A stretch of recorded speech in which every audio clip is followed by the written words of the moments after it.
Chapter 31. Clothes.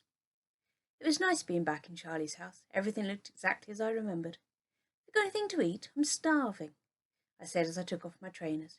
Charlie's mum is the best cook in the whole world. She makes these amazing spicy samosas and these little flatbreads called chapatis. Charlie went off to the kitchen and came back with a sausage roll, a carton of juice, 2 cupcakes and a banana. "Oh," I said, staring at the plate. "Haven't you got any of your mum's food?" "Don't push it," said Charlie. I shrugged and stuffed the sausage roll in my mouth. "Should we go and sit in your room, Charlie Gig?" I said through chewed-up sausage. He punched me hard on the top of the arm. "What did you just call me?" he said, glaring at me. I rubbed where he'd hit. It really hurt. "Sorry, it's just a name we call you where I'm from. It's not rude or anything. It's like a compliment, really, because you're so clever." He kept frowning at me. "Don't call me that again, okay? Ever." Okay, I said, stepping away. "Let's go to my room. You can start from the beginning. I'm not saying I believe you. I just want to see how far you'll go with this whole thing," he said, frowning at me. I grinned at him through more sausage roll, but he didn't smile back. Everything in Charlie's bedroom was different. The room I knew was extremely tidy, with science books lined neatly on the shelves and 2 plastic trays on his desk marked "Homework to do" and "Homework completed." This room was a mess. The shelves were cluttered with screwed up pieces of paper, empty drinks cans and old cups. The desk was littered with school books, crisp packets, and I counted 7 empty plates. Even my room wasn't as bad as this. On the floor under the desk I recognised a pile of encyclopedias he'd got for his 10th birthday.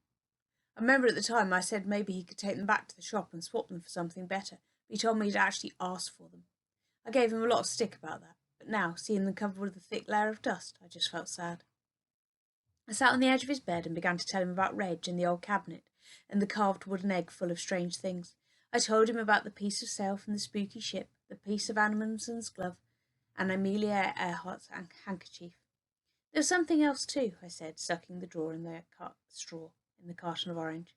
"A silver button." Charlie stared back at me. He didn't look like he believed me. He also didn't seem to be very interested. In fact, he looked like he was waiting for me to finish so he could get rid of me. "So what do you think?" I said. "Shall I take you to Reggie's place and show you? You might get a few ideas once you've seen everything." Charlie shrugged. I finished the second cupcake, dropping crumbs down the front of my top. I just brushed the crumbs off, which reminded me. "Can I borrow some clothes? I've only got these, and they're starting to stink a bit," I said. Charlie tutted, then pulled open a drawer, throwing me a black jumper. Not exactly my look, but it'd have to do. "Thanks," I said, taking my smelly jumper off and putting the clean one over my t-shirt. He leaned against the desk again and scowled at me.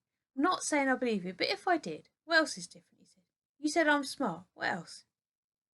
I sat on his bed. "Everything. The school is run down. My parents are divorced. My sick sister is Bex Beckett, and she's like some horrible bully here." Charlie's eyes widened. "Bex Beckett is your sister?" "Blimey." I nodded. "But she isn't like that in my world. In fact, she's the complete opposite. She's the most annoying little Miss Perfect. Never done anything wrong, ever person you've ever met. She came to see the things in the cabinet yesterday. She knows a lot about history in my world, but here she pretends she doesn't. She's quite intellectual, actually." Charlie rubbed at his eyebrows. "I find that hard to believe," he said, but I ignored him. "My dad is still working in a job that made him so stressed he got ill. He looks like he's about to explode. My mum looks really happy and all that, and she's got a boyfriend." We both grimaced. "Have you tried telling them what's happened?" I shook my head. "No. Can you imagine? Hello, I'm the son you didn't know you had because I accidentally wiped myself out of existence. Oh, and can I come and live with you? That's never going to happen. They'd call the police." Charlie nodded.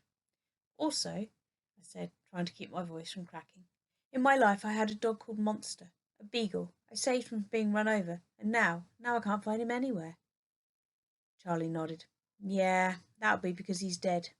"Okay, thanks for that," I said.